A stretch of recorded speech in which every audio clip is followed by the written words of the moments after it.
జమ్మూ కాశ్మీర్లో భారీ వర్షాలు బీభత్సం సృష్టిస్తున్నాయి. 2 రోజులుగా ఆగకుండా కురుస్తున్న కొండపోత వానల కారణంగా భారీగా కొండచర్యలు విరిగిపడుతున్నాయి. రాంబన్ జిల్లాలో దాదాపుగా 40 ఇళ్లు పూర్తిగా ధ్వంసమైపోయాయి. వరదలో చిక్కుకున్న 3 మరణించగా సుమారుగా 100 మందిని సహాయక బృందాలు రక్షించినట్లుగా అధికారులు తెలిపారు. చాలా చోట్ల విద్యుత్ సరఫరా నిలిచిపోవడంతో సహాయక చర్యలకు పూర్తిగా ఆటంకం కలుగుతుందని అధికారులు పేర్కొన్నారు. కొండచర్యలు విరిగిపడటంతో ప్రధాన మార్గాల్లో రాకపోకలు నిలిచిపోయాయి.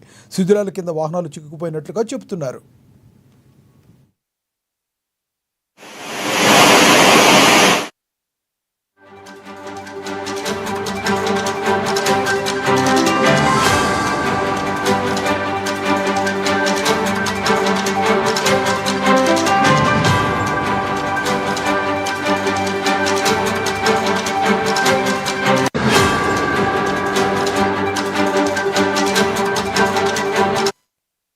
పశ్చిమ ఆసియాలోని ప్రత్యేకమైన వాతావరణ పరిస్థితుల వల్లే జమ్మూలో భారీ వర్షాలు, తుఫాను సంభవించిందని వాతావరణ శాఖ వెల్లడించింది. 5 ఏళ్లలో ఇంత భారీ స్థాయిలో వర్షాలు, బలమైన గాలులు వీయడం ఇదే మొదటిసారిగా చెప్పింది.